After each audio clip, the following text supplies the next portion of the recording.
Assalamualaikum warahmatullahi wabarakatuh. Alhamdulillahirrabbilalamin. Kita berjumpa lagi dalam pembelajaran daring pertemuan yang ke-10 mata pelajaran sejarah kebudayaan Islam kelas 8. Anak-anakku, saat ini kita masih mempelajari bab 2, yaitu cemerlangnya ilmuwan dinasti Abbasiyah, dengan subbab lebih dekat dengan ulama dinasti Abbasiyah, bagian subbab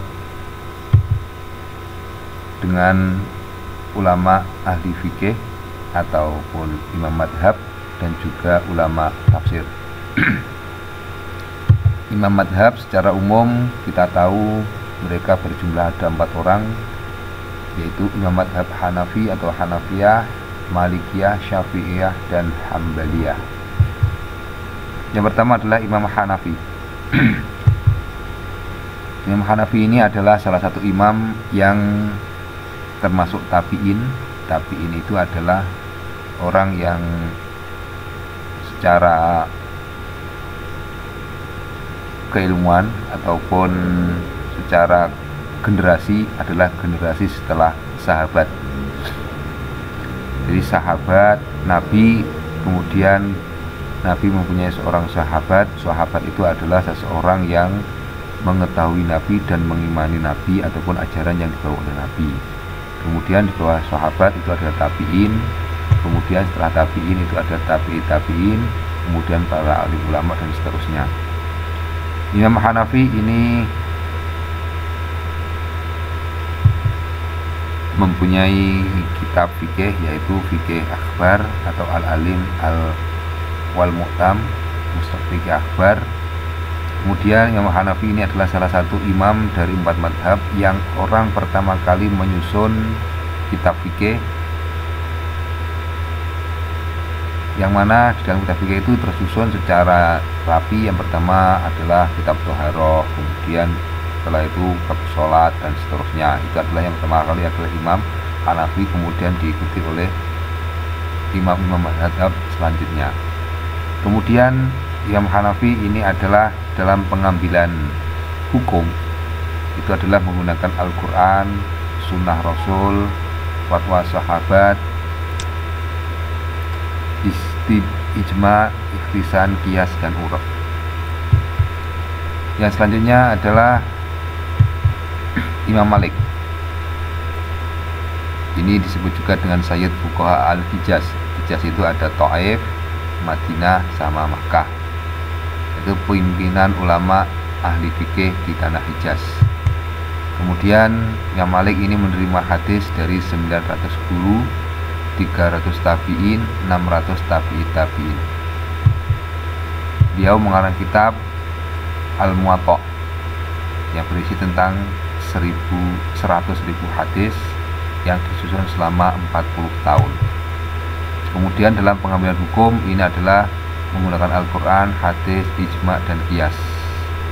Mereka banyak diikuti di madhab Maliki, banyak diikuti oleh orang yang berada di negeri Tunisia, Tripoli, Maghribi, dan Mesir. Yang selanjutnya adalah Imam Syafi'i. Imam Syafi'i ini adalah nama aslinya Muhammad bin Idris, ya, karena dikasih nggak ada maka saya carikan, yaitu Muhammad bin Idris. Kemudian secara nasab bersambung langsung dengan Nabi Muhammad. Dalam usia 7 tahun hafal Al-Quran, dalam usia 10 tahun hafal kitab Al-Muwatta.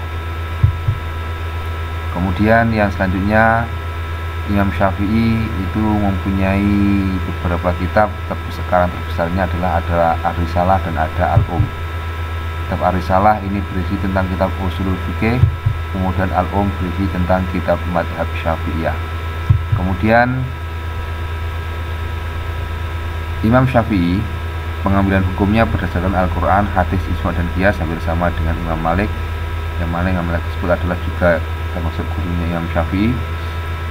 Kemudian Imam Syafi'i sendiri itu mempunyai 2 pendapat, yaitu pendapat qaul qadim dan qaul jadid. Kemudian banyak diikuti di daerah Mesir, Yaman, Pakistan, Mekah, dan Indonesia. Malaysia juga termasuk. Kemudian ada Imam Hambali. Ini adalah orang yang hafal 1 juta hadis.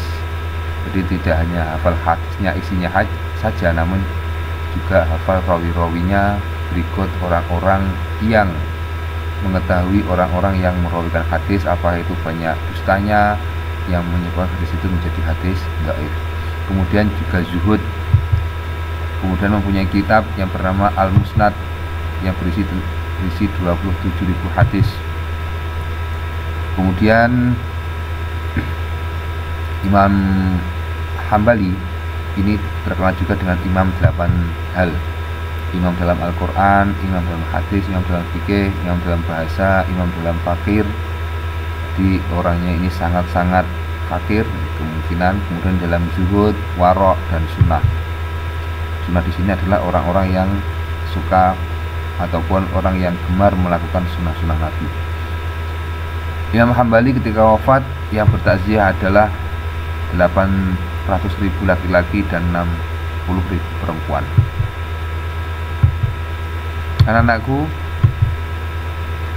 terus selanjutnya adalah Imam ahli tafsir. Ini ada Ibnu Jarir At-Tabari, lahir di Amol, Tabaristan, kemudian wafat Senin 27 Syawal 310. Kemudian tafsirnya bernama Tafsir At-Tabari. Selain ahli tafsir juga ahli sejarah, hadis, hukum, dan teknologi. Kemudian ada Ibnu Katsir, lahir di Basrah, Irak 701 Hijriah. Kemudian wafat di Syam, Damaskus. Kemudian tafsirnya adalah tafsir Ibnu Katsir. Selain ahli tafsir juga ahli fikih dan ahli sejarah. Tugas SKI 8 daring ke-10. Ini tidak seperti biasanya. Nanti silakan kalian baca dulu LKS halaman 27 sampai 30. Kemudian nanti silakan di screenshot di HP kalian. Kalian pilih di mana salah satu imam madhab ya, cuma milih salah satu imam madhab. Jadi setelah kalian membaca pasti kalian akan mengagumi ataupun yang lebih menarik dari cerita atau biografi sejarah perjalanan hidup mereka.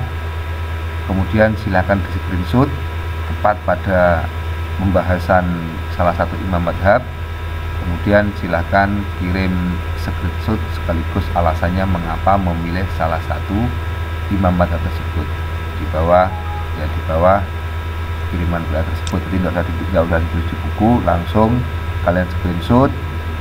Kemudian silakan kalian tulis alasannya mengapa memilih salah satu dari imam madhab tersebut. Makasih anak-anakku, tetap menjaga kesehatan, tetap semangat dan berdoa semoga biasa muslim menjadi madrasah yang berkah. Assalamualaikum warahmatullahi wabarakatuh.